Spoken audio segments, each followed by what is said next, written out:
Victoria's vast landscapes hold secrets of forgotten communities, born from glittering gold but lost to time. These abandoned settlements now echo with chilling tales. In the 1850s, Victoria was catapulted onto the world stage by gold discoveries. This rush triggered immense population growth, leading to towns sprouting rapidly across the land.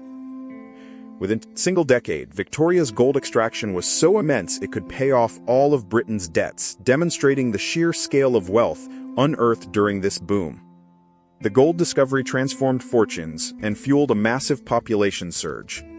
Towns and settlements appeared with unprecedented speed, dotting the Victorian landscape wherever riches were found. By the early 20th century, the frenzy subsided. This boom-and-bust cycle, common across the globe, saw Victoria's gold mines eventually shut their doors. Fortune vanished. The gold ran out, leaving much of the landscape pockmarked, with countless towns and machinery left to decay. Broke and broken men were abandoned to their fate.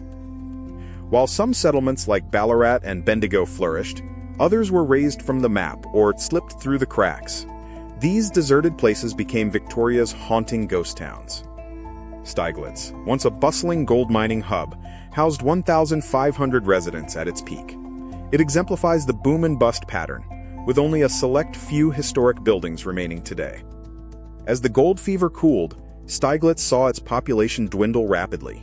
What was once a thriving community of 1,500 residents gradually faded into the silence of a ghost town. Today, Steiglitz Historic Park welcomes visitors, showcasing a handful of preserved buildings. The courthouse, for example, opens on Sundays and public holidays, offering a glimpse into its past. Walhalla, once one of Victoria's richest towns, produced over $1 billion in gold in its heyday. It was home to 4,000 residents with numerous hotels and shops.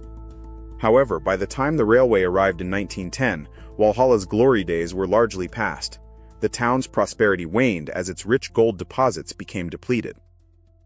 Now, Walhalla has found a new lease on life as a tourist destination. Visitors flock to explore its historic attractions, keeping the memory of its opulent past alive.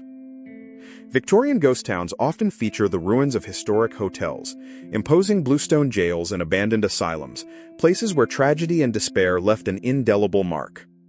Arradale Lunatic Asylum in Ararat operated from 1867 to 1998, once Australia's largest psychiatric institution. Its vast complex housed 900 residents, many subjected to harsh treatments. Just 4 kilometers away lies J Ward, an old Goldfields jail later converted into a ward of Arradale Asylum. It housed Victoria's most depraved and dangerous men. Visitors and staff at these sites report unexplained phenomena. Footsteps in empty halls, sudden cold spots, doors slamming shut, and even disembodied voices echoing through the quiet. Beechworth Lunatic Asylum, or Mayday Hills, operated from 1867 to 1995. Over 1,200 patients lived and died within its walls, leaving behind whispers of their lingering souls. One chilling tale from Beechworth tells of a woman tragically thrown to her death from a third-story window. Her ghost reportedly still haunts the asylum's corridors. Visitors also report encounters with the ghost of Matron Sharp, described as kindly, her unseen presence sometimes felt as a gentle touch or comforting whisper in the wards. Beyond specific named spirits, shadowy figures are frequently reported in these abandoned sites. These fleeting, darker forms often appear in peripheral vision, vanishing when directly observed. Adding to the unease, many report the phantom sensation of being touched. Unseen hands on shoulders or a spectral brush against the arm are common, chilling experiences. Some ghost towns were established near or upon earlier indigenous sacred sites. Their forgotten histories intertwine with the residual energies and tales of the land itself. These sites hold layered histories where the echoes of indigenous peoples, gold-seeking settlers, and tragic institutional patients converge. Each era leaves its phantom imprint on the land. Today, many of these spectral towns and haunted locations are accessible to the public. Visitors can explore their eerie silence and investigate the paranormal with guided tours. Various ghost-walking tours weave together Victoria's dark history and its spectral inhabitants. These guides bring chilling local legends and unexplained phenomena to life for visitors. For the truly brave, paranormal investigation tours offer deeper access to haunted sites. Equipped with specialized gear, Participants seek direct evidence of spectral activity. Many of these ghost towns and historic sites are protected by the state. Historic statuses and ongoing efforts ensure these significant, and often haunted, locations are preserved. The spectral inhabitants of these towns are often believed to be the souls of those who perished chasing gold. Their restless spirits are said to linger in the mines. The silence in these abandoned towns is profound, broken only by the wind and the creaks of decaying structures. This vast quiet amplifies the sense of ghostly presence. Reports of doors inexplicably slamming shut are common in many haunted Victorian locations, suggesting unseen hands forcefully closing off spaces from intruders or visitors. Eerie whispers are frequently heard in purportedly haunted Victorian locations. These disembodied voices seem to emanate from empty rooms or corridors where no one is present. Sudden, unexplained cold spots are a hallmark of haunted locations. These drops in temperature are often felt intensely in specific areas, defying rational explanation. At places like the former J Ward and Airedale Asylum, the souls of former inmates and patients are believed to be trapped. Their suffering manifests as restless spectral energy. Unexplained footsteps are a common auditory haunting. They are heard pacing empty corridors, climbing invisible stairs, or moving through locked rooms, signifying unseen movement. These towns are steeped in the tragedies of the Gold Rush era: accidents, hardship, and despair. The residual emotions of these lives are believed to fuel the hauntings.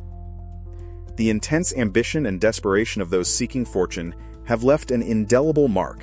Their lingering psychic energy is thought to manifest as paranormal activity. Former mining town Linton, 33 kilometers from Ballarat, also holds its share of spectral tales. Abandoned structures and relics hint at its long-forgotten past and potential hauntings. These towns were built on land with deep indigenous history. The land itself is believed to retain residual energies, amplifying the spectral presence of later inhabitants. The wards of former asylums like Mayday Hills are said to be populated by the tragic spirits of former patients, struggling with immense suffering and lost sanity. Similarly, old jails like J Ward hold the spectral remnants of dangerous criminals and tormented souls, their malevolent or despairing energies said to pervade the cells. Tragic deaths, whether from illness, accident, suicide, or mistreatment, occurred in these locations. These unresolved earthly ties are believed to keep spirits bound to the sites. The intense emotions associated with these places, fear, anger, sorrow, desperation, are said to be imprinted on the environment, creating a lingering spectral energy. Historic hotels in old towns often have their own spectral residents. Tales abound of ghostly guests and staff reliving their past moments within these atmospheric buildings. Even within the grim confines of J Ward, reports mention spectral miners, perhaps former inmates who had worked in the goldfields before their incarceration. The classic Lady in White is another common apparition reported in many old sites, often symbolizing unresolved grief or a tragic past loves. Shadowy figures have been seen on grand, historic staircases in old mansions and hotels, suggesting those who once ascended or descended are still here. Disembodied voices speaking in archaic tones or in languages long forgotten are often heard by paranormal investigators in these remote, abandoned locations. Some legends suggest the spirits of gold miners never truly left their claims. They are said to return to their mines or camps, forever seeking that lost fortune. Beyond public institutions, many abandoned homesteads and rural properties from the gold rush or settlement era are also considered haunted, echoing past lives lived in isolation. The sensation of being touched by unseen hands is frequently reported by visitors and investigators in these haunted historical locations across Victoria. Doors slamming shut without any apparent cause are a classic sign of paranormal activity, interpreted as an unseen entity's forceful interaction with the physical world. Shadowy human figures are frequently sighted in these locations. They are often perceived in peripheral vision, vanishing suddenly when a direct gaze is attempted. Disembodied whispers heard in these historical sites are believed to be the voices of those who never found peace. They carry the weight of unfinished business. Visitors frequently report experiencing sudden, unexplained cold spots in these locations, a tangible sign of paranormal presence that chills to the bone. The souls of the lost, whether miners, inmates, or patients, are believed to remain. Their suffering and unfinished lives keep them tethered to these historic spectral sites. Visiting these sites requires respect for their history and the spirits believed to reside there. Understanding their stories provides depth to the chilling experiences offered. Victoria's ghost towns are more than decaying relics. They are living testaments to a dramatic past. Their haunted histories continue to captivate and chill visitors globally. Despite the passage of time, the unexplained phenomena in these Victorian ghost towns persist. They offer chilling encounters with history and the spectral realm. These forgotten towns, born of ambition and abandoned to decay, act as portals where the veil between our world and the spectral realm seems remarkably thin.